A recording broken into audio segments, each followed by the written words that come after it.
Episode की शुरुआत में अनिरुद्ध झनक से कहता है कि वह ठीक होने के बाद उससे मिले और चिंता न करे क्योंकि उसे कुछ नहीं होगा।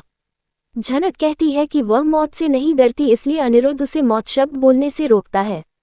नर्स पूछती है कि क्या वे एक कपल हैं। जब वे चुप रहते हैं तो वह कहती है कि यह उनकी केमिस्ट्री से पूरी तरह स्पष्ट है। अनिरुद्ध के घर पर हर कोई झनक को दोषी ठहराता है और कहता है कि उसने और आदित्य ने अनिरुद्ध के खिलाफ साजिश रची क्योंकि वह अमीर है और एक प्रतिष्ठित परिवार से है। विनायक का कहना है कि उन्हें नहीं लगता कि झनक ने ऐसा कुछ किया है।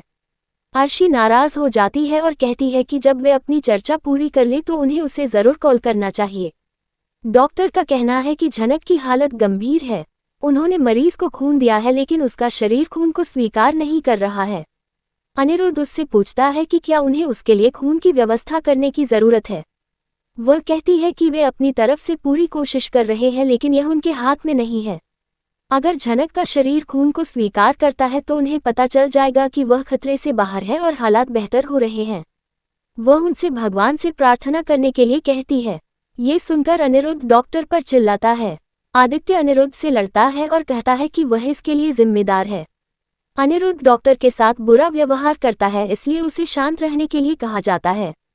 बबलू और छोटन एक साथ बैठकर बातचीत करते हैं। तभी बबलू कहता है कि वह कोलकाता में एक मैच देखना चाहता है। वह कहता है कि वह वहां होने वाले सभी मैचों के लिए टिकट की व्यवस्था करेगा।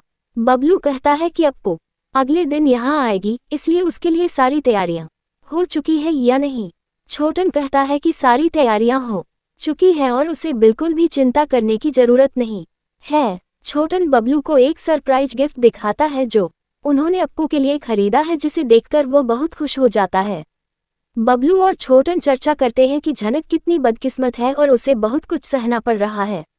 बिपाशा और तनुजा बाहर आती हैं और इस बात को मुद्दा बनाती हैं और पूछती हैं कि क्या उन्हें झनक के बारे में सोचने में भी शर्म नहीं आती, भले ही उसने जो किया हो। डॉक्टर आदित्य और अनिरुद्ध से झनक के ठीक होने के लिए भगवान से प्रार्थना करने के लिए कहते हैं। अस्पताल के बाहर खड़े अनिरुद्ध झनक की खराब सेहत के बारे में सोचकर और भी परेशान हो जाता है, लेकिन आदित्य उसे पहले से ध्यान न देने के लिए डांटता है।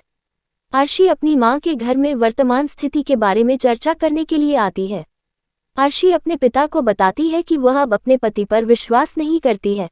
अनिरुद्ध लंबे समय से उसे अनदेखा कर रहा है। अब वह पूरी तरह से अपनी मालकिन की ओर झुक गया है।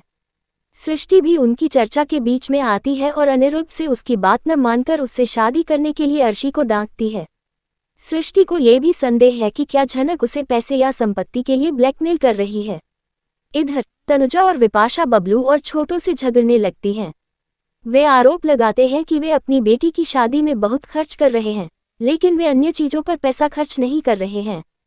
हालांकि बबलू और अजंता ने विपाशा की शादी में बहुत सारे उपहार दिए हैं, लेकिन अब वह अपने ससुराल वालों के प्यार और सम्मान को नजरअंदाज कर रही है। इस बीच छोटों की मां वहां आती है और विपाशा और तनुजा को उनकी नीचता के लिए फटकार लगाती है। वह याद दिलाती है कि अभी भी उसका पति अपने खर्चे से परिवार चलाता है। आखिरकार ऑपरेशन शुरू हो जाता है, लेकिन डॉक्टर को ट्यूमर को ठीक करने का कोई खास तरीका नहीं सूझता। कई और जटिलताएं हैं जो झनक की मौत का कारण बनती हैं। अब कॉमिंग स्ट्री अनिरुद्ध झनक के लिए प्रार्थना करते हुए भगवान से पूजा करने का फैसला करेगा।